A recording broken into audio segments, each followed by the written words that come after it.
మిత్రులు పార్ట్నర్స్ మధ్యలో ఉన్నటువంటి యాంగిల్స్ గురించి అడుగుతున్నారు.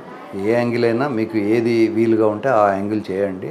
ఒకటే ఒక యాంగిల్ డేంజరు ఏంటంటే అబ్బాయి పడుకొని ఉన్నప్పుడు అబ్బాయి మీద కూర్చొని కాళ్ళ వైపు చూస్తూ కూర్చున్నప్పుడు మాత్రం పినల్ ఫ్రాక్చర్ అయ్యే అవకాశం ఉంటుంది. అదే కనుక అబ్బాయి పడుకొని ఉన్న అబ్బాయి మీద కూర్చున్న ఫేస్ టు ఫేస్ చూసుకున్నప్పుడు పినల్ ఫ్రాక్చర్ కాదు. సో అబ్బాయి కాళ్ళను అమ్మాయి చూస్తూ అబ్బాయి మీద కూర్చొని శృంగారంలో పాల్గొంటే మాత్రం అబ్బాయికి ఒక్కొక్కసారి పినల్ ఫ్రాక్చర్ వచ్చే అవకాశం ఉంటుంది. This is the only dangerous position. మిగతా కూడా పొజిషన్లు ఏమిటంటే వాళ్ళ శరీరాన్ని బట్టి వాళ్ళకున్న అంతకుముందు ఉన్నటువంటి స్ట్రెచింగ్ ఎక్సర్సైజెస్, వాళ్ళకున్న కెపాసిటీ, వాళ్ళు చేసే జనరల్ స్ట్రెచింగ్ ఎక్సర్సైజెస్, వాళ్ళు జిమ్కి వెళ్తున్నారా, ఇట్లాంటి మల్టిపుల్ ఫ్యాక్టర్స్ తోటి మల్టిపుల్ యాంగిల్స్లో పాల్గొనడానికి అవకాశం ఉంటుంది. ఇప్పుడు కొన్ని విపరీతమైనటువంటి యాంగిల్స్ ఉంటాయి, అవి చేయక్కర్లేదు. ఆ యాంగిల్స్ కోసం ట్రై చేసి కష్టపడకండి. ఒక్కోసారి మనం పోర్నో చూసినప్పుడు అబ్బాయి మొత్తం అమ్మాయి వెయిట్ను పినిస్ మీదనే నిలుపుతాడు. ఇలా చేతులు దూరం పట్టేసి అమ్మాయిని కూడా చేతులు కూడా దూరం పట్టేసుకోమని కేవలం దాని మీదనే నిలుపుతానంటాడు. సో ఇవన్నీ కెమెరా ట్రిక్స్ ఉంటాయి. సో ఈవెన్ పినల్ ఇంప్లాంట్ చేసుకున్న వాడైనా కూడా ఇట్లాంటి పిచ్చి పోస్టర్స్కి ట్రై చేస్తే ఫ్రాక్చర్ అయ్యే అవకాశం ఉంటుంది. కనుక నార్మల్ పర్సన్స్ కూడా ఫ్రాక్చర్ అయ్యే అవకాశం ఉంటుంది. కనుక మీకు ఏది కంఫర్టబుల్ ఉండి మీకు ఏది నొప్పి రాదో ఆ పొజిషన్లో చేయండి. కొంతమందికి అమ్మాయిలకు పెద్ద హిప్స్ ఉంటాయి, హిప్స్ చాలా ఎత్తుగా ఉంటాయి. మరి వాళ్ళకు డాగీ పొజిషన్లో చేయాలంటే వీడికి చాలా లెందీ పినిస్ ఉండాలి. వీళ్ళు డాగీ పొజిషన్ చాలా గొప్పదని సోషల్ మీడియాలో చూసి ఏదో వీడియో చూసి హిప్స్ ఉన్న అమ్మాయితో కూడా వీడు ట్రై చేస్తే అది పోకపోయేసరికి ఓహో అమ్మాయి అంటుంది నీకు పొడవు లేదు, నీకు చిన్నగా ఉంది అని. వీడు అనుకుంటాడు నాకు చిన్నగా ఉంది అని. వీడికి పిచ్చిలేసినంత పని అయిపోతుంది. నాకు చిన్నగా ఉంది అనుకోవద్దు.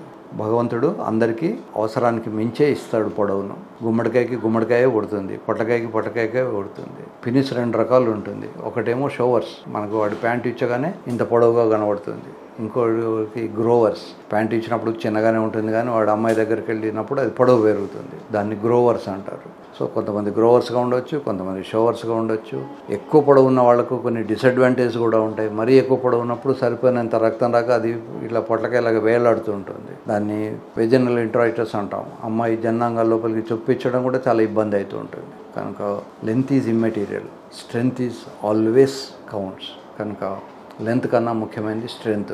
యూజువల్గా ఈ ఎక్స్ట్రామ్యారిటల్ సెక్స్లో శృంగారంలో పాల్గొన్నప్పుడు అది లోపలికి వెళ్ళదు. ఎందుకంటే వీడికి యాంగ్జైటీ, టెన్షన్ ఉంటుంది. అమ్మాయి కూడా ఏదో త్వరగా చేసుకొని బయటపడాలన్న తాపత్రయం ఉంటుంది. అప్పుడు ఈ లోపలికి వెళ్ళకపోయేసరికి అమ్మాయి అంటుంది నీకు చిన్నగా ఉంది అందుకని పోలేదు అని. వీడికి అంతే సంగతులు. తెల్లవారు నుంచి పిచ్చిలేస్తుంది. వీడు టేప్ పట్టుకునే తిరుగుతుంటాడు. ప్రతి 2 నిమిషాలకు ఒకసారి వెళ్ళి టేప్ చూసుకుంటాడు ఎంత పొడవు ఉంది అని. పొడవు అనేది ముఖ్యం కాదు, గట్టిదనం అనేది ముఖ్యం. ఎందుకు పొడవు ముఖ్యం కాదు అంటే సైంటిఫిక్గా దానికి ఒక ఎక్స్ప్లెనేషన్ ఉంది. అమ్మాయిల జననాంగాలు తయారయ్యేటప్పుడు లోపల కడుపులోనే సొమాటిక్ అండ్ ఆటోనామిక్ అని 2 రకాలైనటువంటి నర్వ్స్ ఉంటాయి.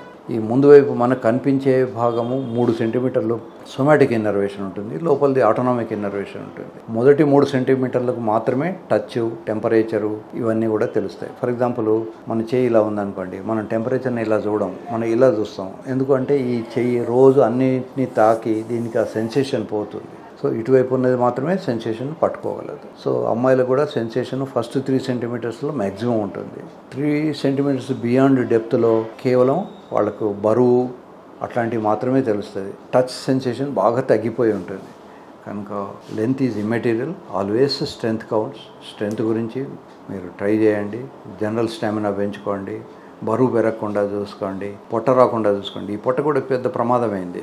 అబ్బాయిలో పొట్ట ఉంటే వాడు బొంగరంలాగా పైకి లేచి ఉంటుంది. అమ్మాయి మీద పడుకున్నా కూడా వాడి పొట్ట ఇలా లేపి వాడిని ఆ జన్నాంగాలు టచ్ కూడా కాకుండా వాడిని ఇలా పైకి లేపి పెడుతుంది. తర్వాత ఎక్కువ పొట్ట ఉన్నవాళ్ళు ప్రోన్ పొజిషన్లో అంటే ఇలా పడుకొని పొట్టను మ్యాట్రస్ వైపు పెట్టి పడుకొని శృంగారంలో పాల్గొనలేరు. వాళ్ళకి ఆయాసం వస్తూ ఉంటుంది. సో రోజు ప్రతి వ్యక్తి కూడా రోజు కొన్ని నిమిషాలు పొట్ట మీద పడుకోవడం ఒక ఎక్సర్సైజ్ చేయాలి. వాడికి అవసరమైతే కనీసం 10-15 నిమిషాలు పొట్ట మీద పడుకోవడం తెలియాలి. అమ్మాయిలో కూడా ఏంటంటే అనుకోకుండా ఈ హస్బెండ్ 90 లేదా 130-120 కేజీల పార్ట్నర్ కనుక వస్తే వీడికి విపరీతమైన బాడీ బరువు ప్లస్ ఇతను స్ట్రోక్స్ ఇచ్చినప్పుడు మజిల్ స్ట్రెంత్ కలిసి అదో 10-20 కేజీలు ఎక్స్ట్రా యాడ్ అయిపోయి వాళ్ళంతా బరువును మోయలేక ఉంటారు. జస్ట్ ఇమాజిన్, అమ్మాయిని మంచం మీద పడుకోబెట్టి మీకు ఇంట్లో ఉన్న 20 కేజీ బియ్య బస్తా తీసుకొచ్చి ఆమె ఛాతీ మీద పెట్టండి, ఆమెకు ఊపిరాడదు. 20 కేజీలు కూడా ఓడ్చుకోలేరు. అట్లాంటిది వీడు 90 కేజీలు, 100 కేజీలు, 120, 130 ఇన్ని కేజీల బరువును ఆమె సహించలేదు. ఆమెకు ఆయాసంగా ఉంటుంది. కనుక ఇవన్నీ గమనించండి. శృంగారంలో అమ్మాయికి ఇబ్బంది అనుకుంటే అమ్మాయిని పైకి రమ్మనండి. ఫిమేల్ టాప్లో నష్టమేమీ లేదు. ప్రెగ్నెన్సీ కూడా వస్తుంది ఫిమేల్ టాప్లో ఉన్నా కూడా. కేవలం అమ్మాయి కింద ఉండేనే ప్రెగ్నెన్సీ వస్తుంది అనుకోవడం కూడా పొరపాటు. ఏ పొజిషన్లో ఉన్నా ప్రెగ్నెన్సీ రావచ్చు. ఎంజాయ్ చేయడం నేర్చుకోండి. సుఖపడండి, సుఖపెట్టండి.